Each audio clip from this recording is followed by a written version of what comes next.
3. I slept at Baker Street that night, and we were engaged upon our toast and coffee in the morning when the King of Bohemia rushed into the room. "You have really got it," he cried, grasping Sherlock Holmes by either shoulder and looking eagerly into his face. "Not yet. But you have hopes." "I have hopes." "Then, come. I am all impatience to be gone. We must have a cab."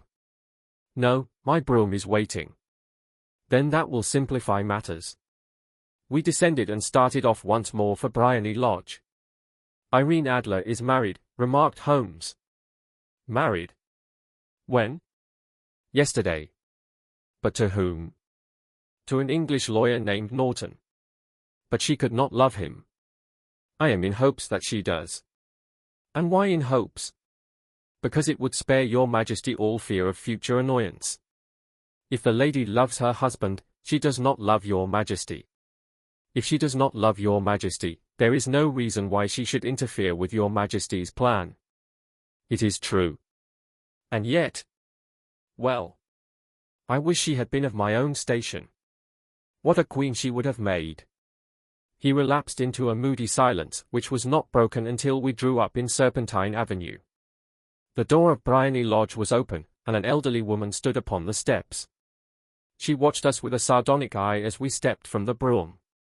"Mr. Sherlock Holmes, I believe," said she. "I am Mr. Holmes," answered my companion, looking at her with a questioning and rather startled gaze. "Indeed. My mistress told me that you were likely to call. She left this morning with her husband by the 5:15 train from Charing Cross for the Continent." "What?"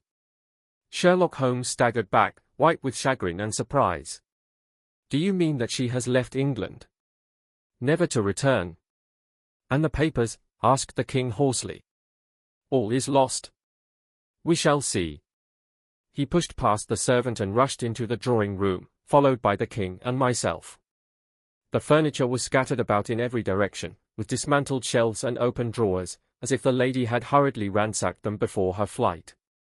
Holmes rushed at the bell pull, tore back a small sliding shutter, and, plunging in his hand, pulled out a photograph and a letter. The photograph was of Irene Adler herself in evening dress. The letter was superscribed to Sherlock Holmes, Esquire, to be left till called for. My friend tore it open, and we all three read it together. It was dated at midnight of the preceding night and ran in this way. "My dear Mr. Sherlock Holmes, you really did it very well. You took me in completely. Until after the alarm of fire, I had not a suspicion. But then, when I found how I had betrayed myself, I began to think. I had been warned against you months ago. I had been told that, if the king employed an agent, it would certainly be you. And your address had been given me.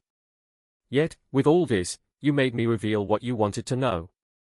Even after I became suspicious, I found it hard to think evil of such a dear, kind old clergyman. But, you know, I have been trained as an actress myself. Male costume is nothing new to me. I often take advantage of the freedom which it gives. I sent John, the coachman, to watch you, ran upstairs, got into my walking clothes, as I call them, and came down just as you departed. Well, I followed you to your door, and so made sure that I was really an object of interest to the celebrated Mr. Sherlock Holmes. Then I, rather imprudently, wished you good night, and started for the temple to see my husband.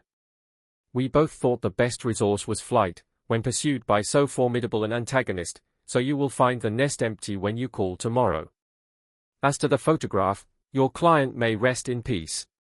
I love and am loved by a better man than he.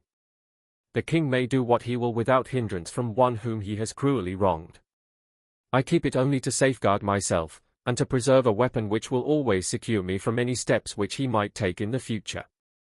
I leave a photograph which he might care to possess, and I remain, dear Mr. Sherlock Holmes, very truly yours, Irene Norton, née Adler. What a woman, oh, what a woman, cried the King of Bohemia, when we had all three read this epistle. Did I not tell you how quick and resolute she was? Would she not have made an admirable queen? Is it not a pity that she was not on my level? From what I have seen of the lady, she seems, indeed, to be on a very different level to your Majesty, said Holmes coldly. I am sorry that I have not been able to bring your Majesty's business to a more successful conclusion. On the contrary, my dear sir, cried the king, nothing could be more successful. I know that her word is inviolate. The photograph is now as safe as if it were in the fire. I am glad to hear your Majesty say so. I am immensely indebted to you. Pray tell me in what way I can reward you. This ring, he slipped an emerald snake ring from his finger and held it out upon the palm of his hand. Your Majesty has something which I should value even more highly, said Holmes. You have but to name it.